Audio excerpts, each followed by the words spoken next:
Hello, welcome back to Uncle Matt's Cookery Lessons. I'm going to make jambalaya, and there's the recipe. You'll also find that in the description.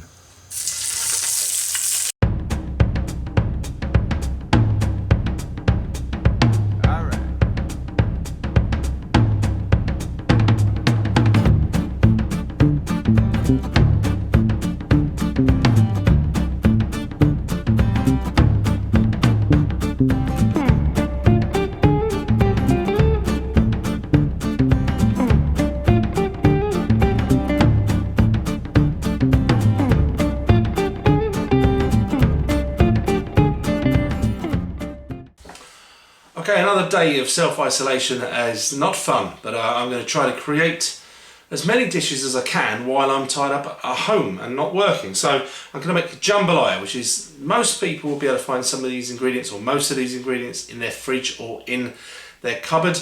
And whatever you can't find or you can't buy, just leave out, omit those. But you know, we're doing our best here to try to create a traditional Cajun dish. So anyway, I'm going to crack on with this, and I think it's going to be really lovely. Alright, there is the Holy Trinity. That is onions, celery and pepper. I just saved time by filming it that way. Okay, this should be andouille sausage, which is sort of like a French style smoked sausage. Times are difficult at the moment. Whatever you can find. I found this chorizo sausage, so this will work very, very nicely indeed. But I think it should have some sort of cured sausage in there. Smashing up absolutely tons of garlic, which I'm going to chop now. So while I'm describing what I'm doing, let's also talk about the history. So jambalaya comes from Louisiana, and I always think of New Orleans and The Big Easy. That was a great movie. Anyone has seen that?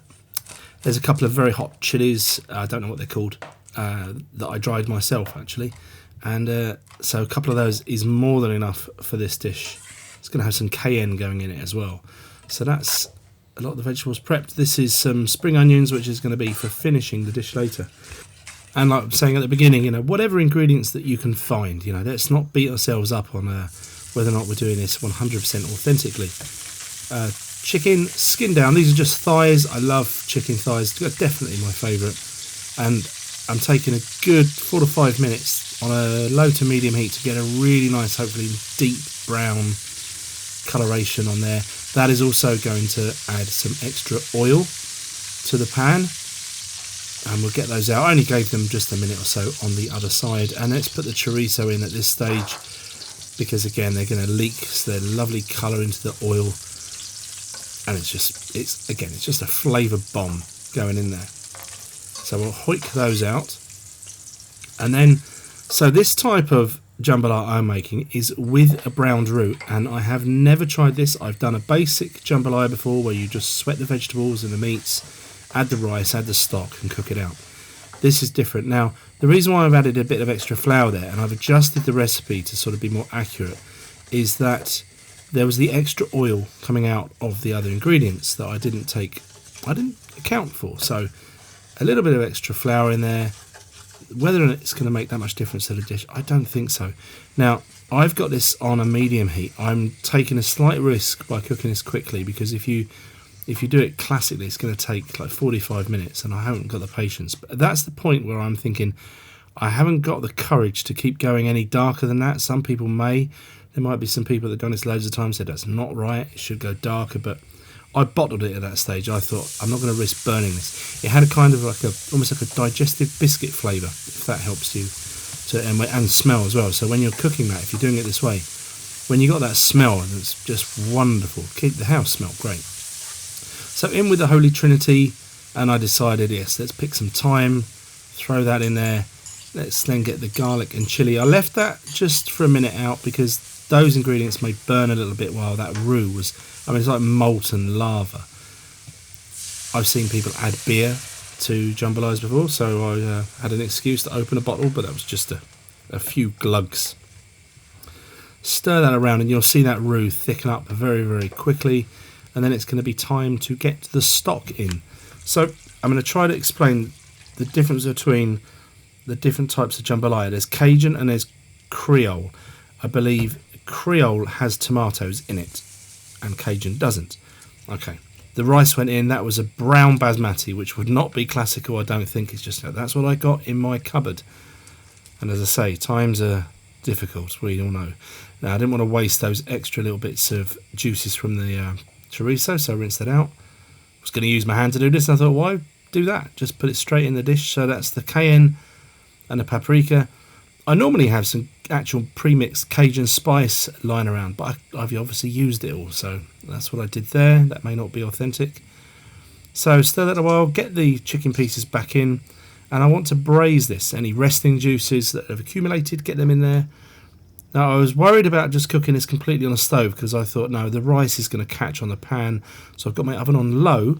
I did it halfway with the lid on, and then I took the lid off to create that beautiful looking thing.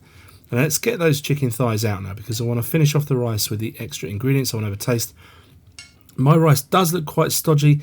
Perhaps that's because of the extra flour I put into the roux. In fact, that would make sense. So, you know, when you're making this yourselves, if you think it's a bit thick and you want it wetter, just add a bit of water to it. It'll be fine. Or a bit more stock. So there's the butter that goes in. That is classical, I believe. So I wasn't just cheating. And you've got to twist out pepper until your arm hurts. Absolutely tons and tons of black pepper in there. A little bit of sea salt. I'm happy with that. It's looking absolutely gorgeous. I can't help myself. I thought, yeah, let's get some fresh parsley mixed into it. It's going to look nice and taste nice. And then I thought, let's sit the chicken pieces back on top. And if I was serving that to the family, I would put that on the table just like that. I think that is absolutely gorgeous. So as I pay almost no attention to presentation, just dump this in a bowl. There is a dish called gumbo that many people would have heard of. And that is a dish where the rice is cooked separately from the sauce. Just to clarify. Now, back over to me. Right. Jambalaya's done. It's looking good. I've tasted the rice. I haven't tasted the whole thing together. I think it's one of those dishes that could change dramatically. You know, I could easily put more liquid in there, even just some water, if I wanted it to be looser at the end. But I'm going to see. So this rice, it has sort of a bit like a risotto texture to it. Oh my god, it's delicious. If you're going to do this with leg meat. Don't use breast. I mean, breast meat has its place, but this, no, I would say definitely not. This one's over. I'm sure I'll do another one soon as well. I've got absolutely nothing else to do, so might as well make videos for YouTube. Anyway, see you soon. Bye.